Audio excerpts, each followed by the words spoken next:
Hi ladies, it's Elisa and I am here with another update. Mostly about Sawyer actually. This will kind of be his 5-6 week update. He's not home yet, but so much has happened.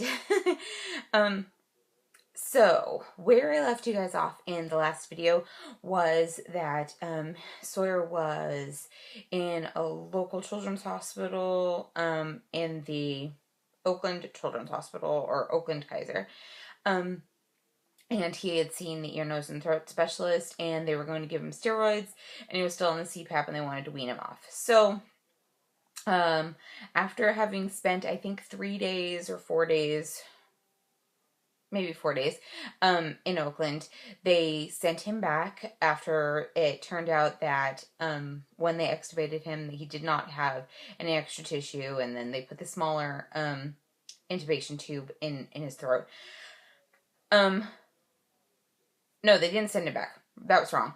So they extubated him and put him on the CPAP. So he was at the CPAP at a pretty high flow, and what the CPAP does is that it, adds the extra oxygen and pressure to kind of expand his lungs a little. So they got him down to the CPAP, and then they decided that he was doing so well with that, that they actually felt confident after having him on the CPAP for about 24 hours, I think, to put him on the high flow. But because he was going to be transferred back to Walnut Creek, they decided not to do that before his transfer. And that turned out to be a good decision, because in the transfer he desatted a lot. He was really upset. So I don't know if it was because we weren't there, or because he was just grumpy, because it could have been for anything. But desat means that his oxygen levels went down and he was crying and really upset. So, they sent him back to Walnut Creek, and we were very grateful to be back there. We are still not boarding there at the hospital. We are still at home, and we are just going and visiting him every single day. It's kind of like a job that's really fun to go to. We wake up early, we go there, we spend, I don't know, 8 hours there, and then we come home. So, after that, they were going to keep him on the CPAP for a few days, but then the doctors at Walnut Creek had spoken to the doctors at Oakland, and they actually decided that because Oakland felt so good about how he was doing on the CPAP, that they wanted to put him on the cannula already. So they just decided to do it, but it turns out that was actually pushing Sawyer a little bit too quick. Oakland was overconfident, and Walnut Creek just agreed with Oakland. So when he was put on the cannula, that did not last long. They put him on they put him on the cannula at about 2:30 in the afternoon, and then by about 8 the next morning he just kept desatting, and they were really worried about his oxygen levels, so they put him back on the CPAP. So it was really hard to come in and see him back on the CPAP and without being informed or anything. And I know that they're supposed to do what they need to do to keep him healthy, but it was just hard to not be informed of these steps when they make them. I know the doctors really do try to keep us informed and give us a call when they make changes like that, so that we're not shocked when we come in and see a big change like that. But they just didn't get a chance that day. So basically after that, things got crazy. So he was actually on the CPAP for about 4 days, and then they felt good enough to try to move him back again down to the cannula. The steroids were doing their job. His throat wasn't swollen anymore. And he was doing really good in all of the respects. He was basically on room air, really low pressure for the CPAP, so they kind of felt like there was no reason to keep him on it. So they moved him down to the high flow cannula, and this may be all medicalese, and I'm sorry, guys. But yeah, I just wanted to inform you of his whole journey. So they moved him down to the cannula, and he's been on that ever since. It's been about 4 or 5 days, I think, but he's doing really well on that. They are not going to try to, because he's on the high flow of 5. That's the highest that you can be on the cannula. So the goal was always to move him down from 5 to 4 to 3 to 2 or 1. And on 2 or 1 pressure, that's almost like us breathing air with no cannula or anything. So that's when we were going to try to start nipple feeding. And nipple feeding, that's either bottle or breast. But I came in one day and they were like, the nurse was like, oh, yeah, so, yeah, I was like, oh, he's still in the cannula, that's great, and they're like, yeah, so, yeah, and they're talking about the surgery, and I was like, yeah, I know about the surgery, he's supposed to have that, and she's like, yeah, and so they're talking Monday, and this was, like, Thursday, and I was like, wait, what? And she was like, oh, let me get the doctor to talk to you. So she assumed that I knew, and I was like, what? Because the last I had heard about Sawyer's heart surgery is that it wasn't going to happen until he was 3 months old. So, needless to say, I had an instant panic attack and started crying and freaking out because that was a day that Brian had decided not to go with me to see Sawyer because he was actually starting not to feel really well. So he didn't want to expose Sawyer to even more. More germs because he had just gotten over pneumonia and anyway, so he wasn't there, so I was there alone freaking out until the doctor came and talked to me.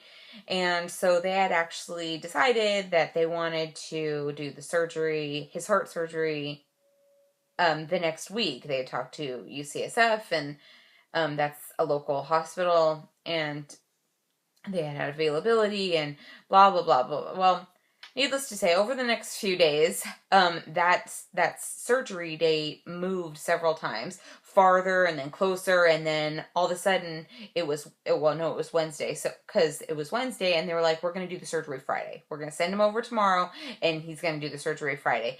And so me and Brian spent all these days. We were just adjusting to a week, and then we were adjusting to, okay, it's going to be 4 or 5 days, and then all of a sudden it was going to be 2 days from then. And so we spent all day freaking out and, trying to go, this is the best thing, and, this will help his breathing, and, trying to really tell ourselves that it was going to be okay. But then, so they're doing all this final blood work, and in the middle of the night, he had spiked a fever. So they were like, this fever is ridiculous. Where does this fever come from? But he was coming down off of morphine that they had him on because of the intubation. They had him on morphine to keep him calm, and a few other factors led them to think that, oh, it's just a fluke. But in the blood work, my lucky kid, turns out that he had a bladder infection. That's right. So just the kid gets pneumonia, he's intubated, he's on antibiotics, and somehow he gets a bladder infection. So surgery, once again, was off the table. Surgeons aren't going to touch him if he has any kind of infection. So, then, like a day later, they're like, oh, by the way, it's not just a regular bladder infection with like an E. coli strain of whatever bacteria. It's actually like a super virus version. So it's not just a little tiny bladder infection. It's a bad bladder infection because he was on antibiotics. So it should have killed out all the germs, and it did, all the little germs, but it created this like super germ, whatever. Anyway, so it was highly infectious. So then my poor kid needs to be on a series of 7-day antibiotics, and not only does he have to do that, but he has to be quarantined. Not in a room by himself, but all the babies in his general vicinity had to be moved far away. So he has basically a whole corner of the NICU to himself, and he was put on a contact precaution. So every time you're in his little area, you have to actually wear gloves and a surgical gown, big yellow gown and bright purple gloves. So that means mom and dad too, even though we're not handling any other babies, we do touch the sink and, several other things in the NICU, and to protect all the babies, we have to wear these stupid gloves. So my poor kid, when it rains, it pours. So I was absolutely furious. How does my kid get both pneumonia and a bladder infection in the NICU, where everyone's washing their hands like crazy? And it was just, and then, we're just starting to get used to, okay, we're going to have this surgery. It's going to make him, help out his breathing, going to take care of his heart. And then he gets a bladder infection. So needless to say, I was just so frustrated and angry at everyone. God, the universe, doctors, the nurses, the hospital, everyone. I was angry at everyone. But a few days later, after, the first time I put on the stupid gown to hold him, and I can't, I haven't touched his skin in 6 days. It was really hard. I cried. But a few days went by, and I took deep breaths and realized, you know what? This is one more bump in the road. One more thing we have to get through to get him to his surgery, to get him home and healthy. So, the reason that they're going forward with the surgery now, as opposed to the fact that he was 3 months, is because I think that they've taken his breathing as far as they can without fixing this thing. That's the understanding that I have of it. They can't fix too much of his, they can't give him oxygen or anything like that, because that makes the heart problem more dangerous. And it's just they're trying to fix too many things at once. So what the doctors want to do is streamline his care. So take care of the heart issues so that they can just have the breathing issues to contend with. The breathing and eventually the feeding issues. So, and besides the fact that they didn't want to bring him all the way down and get him off the CPAP, off the cannula, and eating again, and then send him home for probably just 2 weeks, a week, maybe, and then ship him off to the hospital where he's going to have to be intubated and have to have his heart surgery. Because they keep doing those echocardiograms, and his VSD and his PDA, this little holes in his heart's just not closing significantly enough to make them happy. So, poor Sawyer. He's trying so hard and being such a little trooper. He is the star of that NICU, I think. All the nurses love him. He's such a sweet-tempered kid, and, he's just being a trooper throughout this whole crazy journey. But yeah, so we just finished, today's Thursday, and we just finished the last day of antibiotics. Then he has to be antibiotic free for 48 hours, and they will reculture him to make sure that bacteria and bladder infection gone. And then we're talking, so that's Saturday. So hopefully Monday they'll start talking to UCSF again about transferring him for his surgery. It depends on UCSF's availability and how busy they are and everything. So we'll see how that goes. I'm, of course, terrified about that entire surgery, but, it's one step closer. The plan is to give him a surgery and I guess make sure he's healing, so I'm not sure how long he'll be there in his recovery time. And then he will probably be transferred back to Walnut Creek and then work him. It depends on how he's doing breathing wise. If he goes directly from being intubated for his surgery down to the CPAP and then down to the cannula, we're not sure how that's going to move, or if they'll take out the tube the moment the surgery is done and put him on the CPAP. It probably depends on how his breathing's doing. But yeah, so he'll be transferred back to Walnut Creek either on the CPAP or the cannula, and then they'll start the weaning down process, the healing process, and then eventually, hopefully, the feeding process so that we can get that under control. The good things that have been happening is that because he's on the cannula and because he's so big, they actually put him in a baby crib. So they brought that down from pediatrics. I don't think that had happened yet. So he was in the little plastic beds with the lids and stuff, and now he's just too big. He's at 23 inches and a quarter and 11 pounds and 5 ounces at last measurement. So he was just too big for that bed. So now he's in a regular crib. And that's great. And the physical therapist there is working and has some exercises for him, just pulling his little legs up to his chest and raising his arms above his head. And now we've actually started, because he's no longer on the CPAP, and they moved his his mouth feeding tube to his nose, so it's now an NG. And so now all of it, he's got the little cannula going both ways this way, and then a little tiny NG tube going into his nose. So that's really great. They've started doing oral physical therapy. They don't want all of this stuff around his face and his mouth to give him negative connotations with breastfeeding. So what she did was dipped his little pacifier in breast milk and kind of held it in front of his mouth and kind of dripped it into his mouth. And it was so funny to watch that change.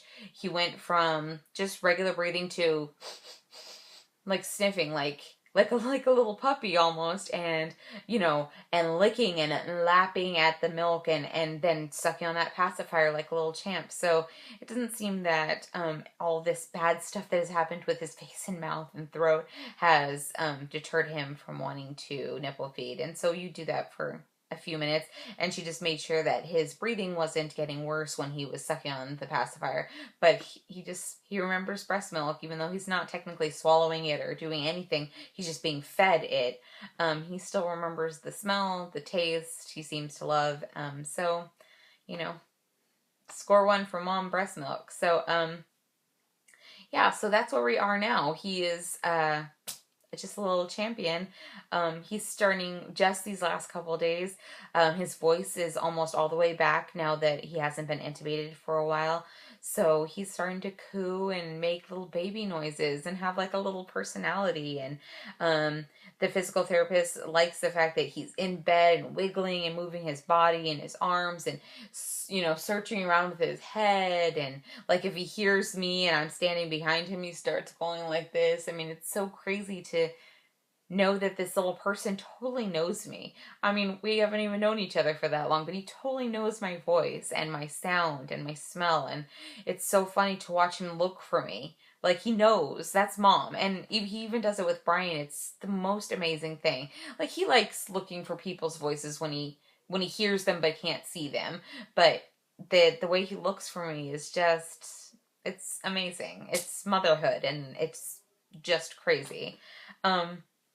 But I think that's everything. I've been keeping a journal of all my IVF stuff and then everything that the baby's been going through, hoping that one day I'll remember everything, just little notes and stuff about his feedings. But yeah, so I think that's everything. I am still pumping. I was talking to the lactation consultant because she just came in to check on me one day when I was pumping in the hospital, and it turns out that I was pumping a little bit more milk than twins need. She made a joke that you're basically pumping enough for triplets, so we need to adjust that because we don't want me to be overproducing and working harder than I need to. Especially now that he's older, he would be sleeping for longer stretches, and I wouldn't need to be getting up every 3 hours to pump because he wouldn't be getting up every 3 hours. So I just bought this ginormous, see, it's as big as my head, ladies. And I'm trying to drink as many of these and cups of water as I possibly can in a day. But after talking with the lactation consultant, I'm actually skipping a feeding at night. So I'm getting one stretch at night of 6 hours of sleep, which is great. And then I'm pumping about every 3 hours during the day. So that's pretty awesome, and it hasn't affected my milk production. It's lowered it a little bit, but not, I mean, I'm still getting plenty of milk for him, and Sawyer's drinking tons of milk. He's drinking like 80 mLs of feeding, and I don't know how much that works into ounces, but it's a lot of milk. So I've been bringing in bags and bags full of milk when the NICU needs them, and so he hasn't. They're still, because they're still giving him the diuretics that make him shed that water weight. They're still supplementing or fortifying my breast milk, giving it extra calories. And I think that's mixing it with formula in a small amounts. And they're also giving him calcium and a few other things. But in general, the baby is doing great. I mean, he's kicking that bladder infection. He had a really bad diaper rash for a little while too. And he kicked that one's butt. Basically, sort of being a little salve. So he's doing really well.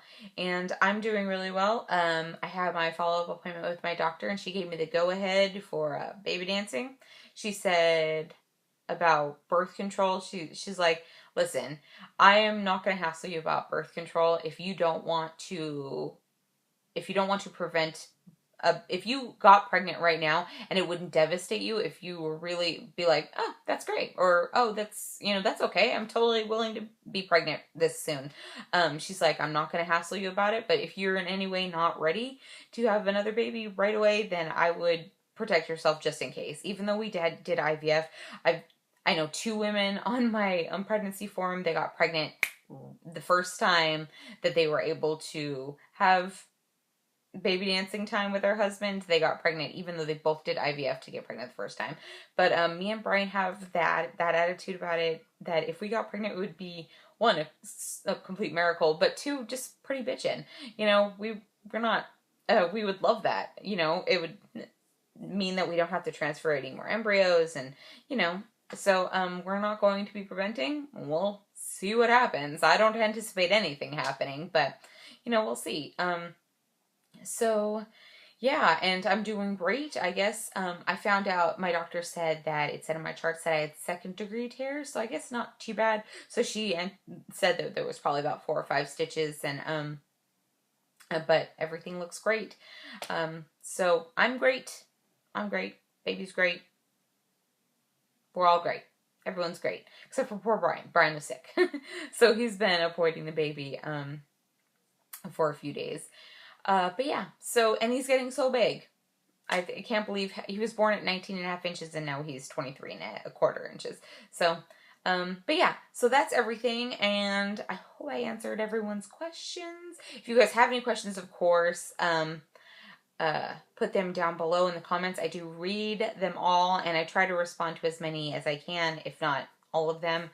And as always, thank you for watching, and thank you to all the new subscribers. Welcome. I think this is just what my story is going to be for now.